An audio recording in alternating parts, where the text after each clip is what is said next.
Coucou.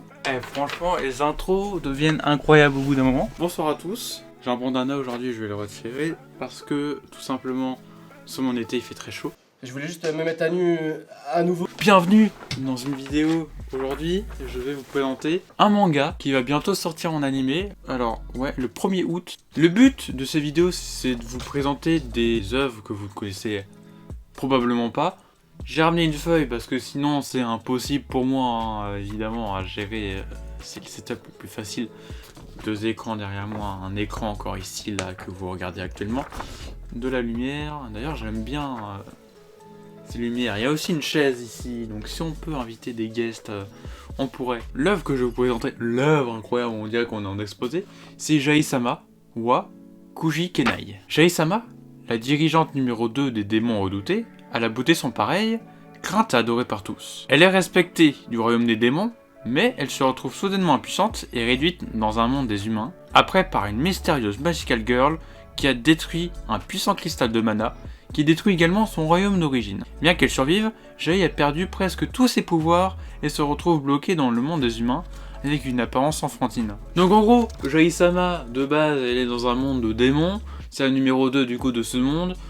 C'est un personnage badass, limite ecchi, ce qui fait la force de cet animé, clairement.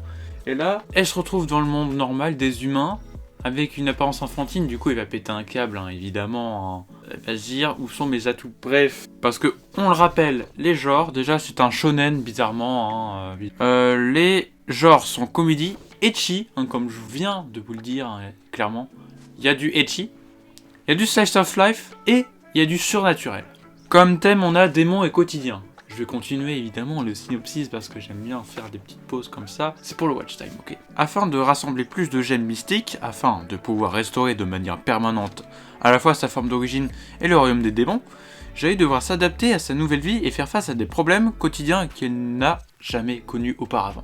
Du travail pour payer les frais de subsistance à la dispute avec son propriétaire chaque fois que son loyer est en retard. Le grand Jae ne se décourage pas. En gros, c'est clairement le titre. Jae-sama ne se décourage pas, c'est clairement le titre. Du coup, ça a fait ses débuts en 2017 en manga. Il y a 7 mangas actuellement. Le 7ème est sorti le 20 juillet. Et il y a un animé qui va sortir soit le 31 juillet, soit le 1er août, on s'en fout, sur Crunchyroll. Par le studio Silverlink, évidemment, ils sont tout le temps là, de toute façon. Et oui, d'ailleurs, j'ai oublié de vous dire, l'auteur du manga, c'est Kombu Wakame, voilà. Ah oui, petite information supplémentaire, évidemment. L'animé pourrait faire 24 épisodes, voilà, ce qui est très bien. 24 épisodes, c'est clairement les animés de combat ou de Slice of Life, généralement. Voilà. Merci à tous d'avoir regardé cette vidéo très courte, voilà, j'espère qu'elle vous plaît. N'hésitez pas à mettre un pouce bleu et à vous abonner, évidemment. La semaine prochaine, c'est une vidéo un peu spéciale, vu que ça parlera pas d'anime et de manga, ça va être la demi-finale de Fight sur Minecraft. Ça fait depuis février que je vais la tourner, on l'a enfin tournée, donc du coup on va la publier la semaine prochaine. Donc soyez au rendez-vous. Et après, le 8 août, ça va être du coup les 5 ans de la chaîne, donc n'hésitez pas à nous rejoindre évidemment. Merci à tous, au revoir.